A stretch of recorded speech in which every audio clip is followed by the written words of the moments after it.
For the longest while, video game adaptations were looked down upon. It wasn't until when Castlevania was released on Netflix when things started to change. I'll admit I wasn't the biggest fan of the Castlevania series, but it definitely was better than a lot of video game adaptations we've seen at the time, and a lot of that had to do with the series being animated rather than live action. It allowed for a lot more creative freedom and a lot more style in the show that drew a lot of people in. A few years after Castlevania got released, another show will follow suit, this time breaking every single expectation people had for video game adaptations as a whole. Released back in 2021, Arcane was arguably the best animated series to come out. It shattered every expectation people had that even had non-league players wanting to try the game because of the series. Of course, you shouldn't touch League with a 10-foot pole, but the series propelled Riot's game further into mainstream more due to the success of the show. While it took more than 2 years, the second season has aired and ended, and in my opinion, it elevated the show further than it once was. That's right, another video on YouTube talking about Arcane. After the final episode of Season 2, I just had to talk about it, being a very big fan of Arcane, and I just want to give my thoughts and my own opinions about the show in general, and why I really like the show. And so here I am talking about the show. And yes, I will be diving into spoiler territory for Season 2, so if you have not watched Season 2 already, please go and watch it. It's, in my opinion, really, really good and definitely worth watching. Or don't, I don't care. It's really up to you, really. It's your choice to watch it or not. When talking about Arcane, there's usually 3 things people talk about: the music, the animation, and the story. The music of Arcane is what gives the show its flair. Songs that fit the scenes in the show, and in some cases, elevating the scenes even further. The songs in Season 1 made the show more memorable. It gave life to not only the fight scenes, but some of the more somber scenes as well. Season 2 would follow the same formula, using songs to elevate the scenes in the show, while in turn, elevating the show itself even further. I mean, you know a song is a banger when they even made war crimes sound and look good. Speaking of looking good, the animation. I've seen my fair share of great animation both in Eastern and Western media, but none can compare to the animation style of Arcane. The reason why people checked out the first season, not just because it was a lead show, it just looked different. At the time, you have Western shows like Castlevania and Dota using anime art style that was getting more common on Netflix, but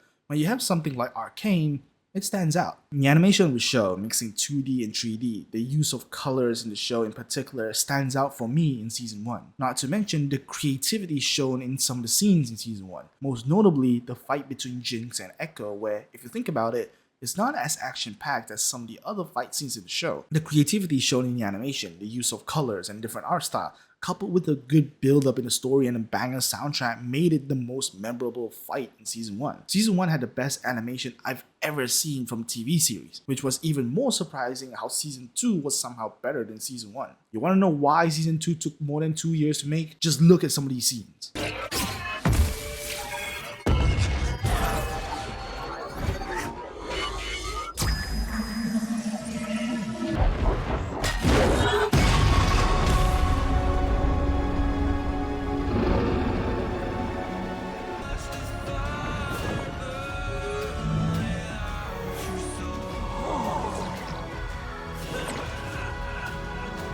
They weren't using that time to mess around, they were cooking something really, really good. And speaking of cooking, let's talk about the stories and characters because, oh boy, the show can have great animation and a banging soundtrack, but none of that matters if the story and characters are mediocre. Arcane's story about 2 sisters, 2 partners, and 2 cities is why this show is so good. From high-octane intense action to heartbreaking, emotional scenes, this show had it all, and all of them were done so well. I came for the animation and style, but I stayed because it is just a damn good show with really, really good story and amazing characters. And boy, are the characters amazing. Jason Victor's journey and conflict of the Arcane, Vi's efforts for saving and keeping the people she loves, and most of all, the progression of Powder to Jinx is, for me, the best character progression I've seen in recent years. Her pain and struggle, her slowly descending into madness before finding herself at the end, was an emotional coaster I was all there for. In a time where Hollywood is projecting more and more woke ideas into the media,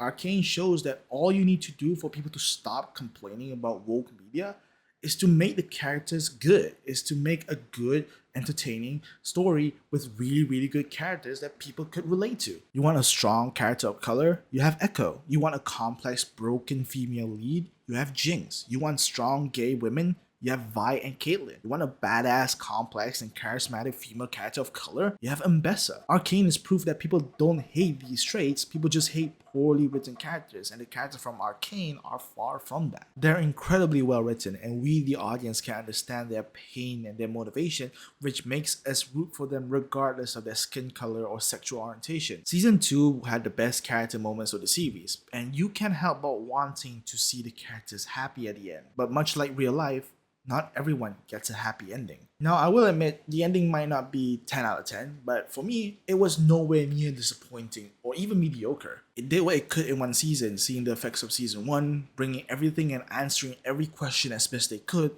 I personally thought they did well with the ending. Now, of course, there will be people who might not be fans of the ending because, of course, you can't please everyone, but I prefer this ending over them unnecessarily continuing the story because the show makes money, and Arcane makes Netflix a lot of money. They started and finished a good story, and I respect that. It doesn't need to be a perfect ending, it just needs to be satisfying for me as the viewer. And for me, the viewer, I find the ending very satisfying. And I don't know about you guys, but I think for me, this is the best that they probably could have done. And I'm happy with how it turned out. While there are talks that Arcane Season 3 might happen with them exploring other parts of Runeterra, I reckon that it would take some time for that to actually happen. And after season 2, I'm fine with waiting. I'm fine with waiting as long as possible if the product that we're getting is on par of what we have been getting already. If season 2 has shown us already that it is worth the wait. The Arcane series is worth the wait. As for the story of Zon and Piltover, the story of Vi and Jinx,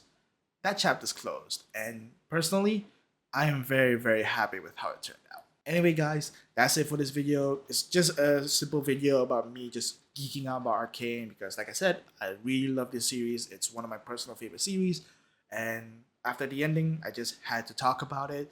Even though there's a lot of Arcane videos out there, I just wanted to give my thoughts on the show because I just really love this show and I just want to talk about it. But anyway, let me know down in the comments below what you guys think about the series. Did you like it? Did you not like it? Did you like the ending? Did you not like the ending? Let me know down in the comments below. If you like this video, like this video. If you want more videos, subscribe, and I'll see you guys in the next one. Peace.